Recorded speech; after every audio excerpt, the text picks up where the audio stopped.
Good morning students, welcome to our YouTube channel exam warrior. और percentage का last part अपना जो बाकी था वो लेके आया हूँ मैं आप सब लोगों के लिए। और ये पार्ट है इनकम से रिलेटेड, जिसमें इनकम, एक्सपेंडिचर और सेविंग से रिलेटेड क्वेश्चन आपसे पूछे जाते हैं और इसको हम समझते हैं। ये आपका लास्ट पार्ट है इन परसेंटेज का। इसके साथ में आपका परसेंटेज का चैप्टर समाप्त हो जाएगा। तो शुरू करते हैं। सबसे पहले होता क्या है कि जैसे आपको इनकम मिलती है, इनकम का मतलब अपन बोल सकते हैं सैलरी जो मिलती है आपकी, सपोज। अब उस इनकम का आप क्या करते हो? इनकम के दो पार्ट अपन जनरली करते हैं, ब्रॉड वे में कह सकते हैं। एक पार्ट होता है आपका सेविंग का, कि आप कुछ पार्ट उसमें से अपने इनकम में से बचा लेते हो, ठीक है। और एक पार्ट होता है आपका एक्सपेंडिचर का। एक्सपेंडिचर का मतलब होता है खर्चा, और सेविंग का मतलब होता है बचत। इनकम का मतलब आय। इनकम को सैलरी बोलते हैं इंग्लिश में कई जगहों पे, ठीक है। तो ये आपका कॉन्सेप्ट होता है। इनकम इक्वल टू होता है सेविंग प्लस एक्सपेंडिचर। अब अपने सवालों में अपने को करना क्या है? अपने सवालों में अपने को करना ये है कि इनकम को अपने को क्या मानना है भाई, हमेशा सवाल के अंदर 100%। इनकम क्या है आपकी? 100% है। इसमें से आप जो भी एक्सपेंडिचर करोगे, सेविंग करोगे, वो उनके रिलेटेड सवाल के हिसाब से अपन सॉल्व कर लेंगे, ठीक है। तो अब देखते हैं कि ये इस कॉन्सेप्ट में होता क्या है, और इसको करने के बहुत सारे तरीके और भी होते हैं। मैं आपको सबसे शॉर्ट तरीका बता रहा हूँ जिसको आप आसानी से एग्ज़ाम के अंदर कैरी कर सकते हो। इसके लिए अब मैं एग्जाम्पल से बात को पूरी करता हूँ। तो एग्जाम्पल से शुरू करते हैं बातों को, ठीक है। पहला क्वेश्चन लेते हैं इस चीज़ के लिए। अब man spend 75% of his income, ठीक है। यानी एक व्यक्ति है, अपनी इनकम का, अपनी आय का 75% क्या कर देता है? स्पेंड कर देता है, मतलब एक्सपेंडिचर हो गया है। तो अपन सबसे पहले एक लाइन लिखेंगे इस टाइप के सवालों में, आई बराबर ई प्लस एस। आई का मतलब इनकम, ई का मतलब एक्सपेंडिचर, एस का मतलब सेविंग। तो बोल रहा है कि 75% उसकी इनकम का क्या कर देता है? वो खर्च कर देता है। तो इनकम को मैंने बोला आपको क्या मानना है? 100। अगर उसने एक्सपेंडिचर मतलब खर्चा कितना किया है? 75। तो उसकी सेविंग कितनी हो गई? 25 हो गई, ठीक है ना। टोटल सम इसका क्या होगा? 100 होगा भाई। बात समझ में आ रही है आप लोगों को? अब बोल रहा है हिज इनकम इंक्रीज बाय 20%। अगर उसकी इनकम को क्या कर दिया जाए? 20% बढ़ा दिया जाए। अगर उसकी इनकम 20% बढ़ेगी मतलब 100 से कितनी हो जाएगी? 120 हो जाएगी, क्योंकि 100 का 20% कितना होता है? 20। तो इनकम कितनी हो गई? 120 हो गई। और ही इंक्रीजेज हिज एक्सपेंडिचर बाय 6/2/3%। 6:2/3%। मैंने आपको इसका फ्रैक्शन बताया था क्या होता है, देख लो यहाँ साइड में। 6/2/3 का मतलब होता है 20/3%। सॉल्व करेंगे कितना आएगा? 1/15। ये फ्रैक्शन बनेगी इसकी, यानी कि 15, और उसमें भी एक का इंक्रीमेंट है। इंक्रीमेंट बोल रहे हैं ना, यानी 15 से कितना हो जाता है? 16। 15 की वैल्यू कितनी दे रखी है आपको सवाल के अंदर? 75, यानी 5 गुना। तो 16 की वैल्यू कितनी हो जाएगी? 80। ये मैं थोड़ा डायरेक्ट कर रहा हूँ, आप समझना। ये मैं एक्सपेंडिचर की बात कर रहा हूँ, तो नीचे क्या दे रखा है मुझे? एक्सपेंडिचर। और इस 15 की वैल्यू कितनी है? 75, क्योंकि ओल्ड वैल्यू की बात कर रहे हैं अपन यहाँ से यहाँ पे। नई वैल्यू क्या होगी? 15 की जगह 16। और 15 की वैल्यू जब 16 होगी तो हम जानते हैं कि 15 की वैल्यू हमारे हिसाब से कितनी है? 75, यानी 5 गुना हो रही है। तो 16 की वैल्यू 5 गुना होगी, कितनी हो जाएगी? 80 प्लस। अब देखो 120 की इनकम थी, एक्सपेंडिचर हो गया 80 का, तो आपकी सेविंग कितनी बचेगी? 40। आपसे पूछा क्या गया है कि उसकी सेविंग कितनी इंक्रीज हो गई? तो सेविंग कितनी हो गई? 25 से 40। तो आपसे पूछा है कि इसका सेविंग का परसेंटेज बताना है आपको। तो क्या करेंगे हम? सिंपल इस सवाल में क्या करेंगे कि भाई आपका 25 से कितना हो गया सेविंग? आपका 25 से हो गया है 40। रेशो आ गया। ये पुराना 25 था, अब कितना हो गया? 40। 5 से काटेंगे, 8 बार कटेगा। कितना इंक्रीमेंट हो गया? 3 का। कितने पे? ओल्ड वैल्यू कितनी है? 5 गुना 100।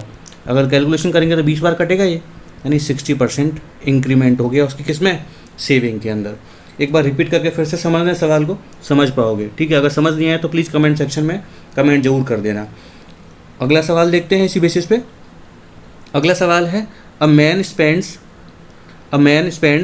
75% income, his income increase by 20% and expenditure also increase by 10%। मैंने बोला इस तरह के सवालों में आपको लिखना है I equal to E plus S. I कितना था आपका? हमेशा से क्या मानना है अपने को? 100। स्पेंड कर दिया 75%, मतलब एक्सपेंडिचर कितना हो गया? 75, और आपका सेविंग कितना हो गया? 25। ओके। अब बोल रहा है इनकम इंक्रीज हो गई वापस से कितनी? 20%। इनकम इंक्रीज हो गई 20%, मतलब 120 हो गई 100 से। बोल रहा है एक्सपेंडिचर आल्सो इंक्रीज बाय 10%। उसका एक्सपेंडिचर कितना इंक्रीज हो गया 10%। तो 75 का 10% कितना होता है 7.5, यानी 7.5 प्लस हो जाएगा इसमें एक्सपेंडिचर में, तो कितना हो जाएगा 82.5, 82.5। तो इसमें से कितना रिमेनिंग रहेगा सेविंग के लिए देखेंगे अपन, तो ये रहेगा 37.5। ठीक है, इन दोनों को जोड़ कर देखना 120 आ जाएगा। ओके, बोल रहा है कि सेविंग में क्या इंक्रीमेंट हुआ, तो 25 से 37.5 हो गया। तो इंक्रीमेंट की बात करें तो इंक्रीमेंट कितने का हो गया भाई, तो अब इसको डायरेक्ट समझ सकते हैं आराम से कि 25 से कितना हो गया भाई 37.5 हो गया है आपका क्या सेविंग। कितना इंक्रीमेंट हो गया 12.5 का इंक्रीमेंट हो गया। ठीक है, कितने पे हुआ है 25 पे। परसेंटेज के लिए क्या करेंगे 100 से गुना, 2 बार कट जाएगा, 2 से 50 बार, यानी आपका कितने का इंक्रीमेंट हो गया 50% का इंक्रीमेंट आपके हो गया किसमें सेविंग के अंदर हो गया। समझ में आया आप लोगों को। अगला सवाल देखते हैं, थोड़ा सा वैरायटी चेंज है, बस यही कुछ टाइप्स बनते हैं सवाल के इसमें टाइप के अंदर, और इनको और आप प्रैक्टिस करना घर पे। ओके, अगला सवाल देखते हैं। अगला सवाल क्या बोलता है आपसे कि एक सीमा है जो अपने स्पेंड करती है 35% सैलरी का फूड पे और 5% of salary on children's education, या एंड लगा हुआ है। दो तरह के सवाल बनते हैं इसमें। एक तो बनता है कि अपनी इनकम का 100% है, सपोज इनकम है, उसका 20% किस खर्च कर देती है मान लीजिए एजुकेशन पे। ठीक है, तो कितना बचेगा 80। बोला जाता है कई बार रिमेनिंग का जो है वो 20% अपने क्लोथ्स पे खर्च कर देती है, लेकिन यहाँ रिमेनिंग का नहीं बोला है, सैलरी का बोला हुआ है। पता लग रहा है आप लोगों को, सैलरी का ही बोला है। सैलरी का ही खर्चा फूड पे खर्च करती है और सैलरी का ही इस पर करती है एजुकेशन पे। यहाँ ऐसा नहीं है रिमेनिंग की बात कर रहा है, तो टर्म को देख लेना एक बार ध्यान से। ओके, तो अपने सवाल पे चलते हैं। मेरा सवाल क्या था, हमारा सवाल ये था कि हम क्या करेंगे, उसकी एक्सपेंडिचर टोटल कितना है। मैंने बोला इनकम को हम क्या मानेंगे हमेशा 100% मानेंगे इनकम उसकी। एक्सपेंडिचर कितना हो गया यहाँ पे 35% तो फूड पे और 5% सैलरी पे कि उस पर एजुकेशन पे, तो टोटल कितना हो गया 40% का उसका क्या हो गया एक्सपेंडिचर हो गया। बोला गया है कि उसका जनवरी 2016 में सी स्पेंड्स ₹17,600 ऑन दीज 2 आइटम्स। इन दोनों आइटम्स पे कितना खर्चा होता है इसका 17,600 का, यानी 40% की वैल्यू कितनी दे रखी है आपको 17,600। पूछा है आपसे उसकी सैलरी क्या है मंथली, यानी वैल्यू किसकी पूछी है आपसे 100% की। तो अपन 100% की वैल्यू निकालेंगे यहाँ से, तो 40 से कितनी बार जाएगा ये, एक जीरो कैंसिल हो जाएगी इसकी, 4 से 4 बार कटेगा, 4 बार कटेगा, 440 बार जाएगा। तो 100% की वैल्यू कितनी हो जाएगी 44,000 रुपये। ये आपका क्या हो गया उसकी मंथली सैलरी हो गई।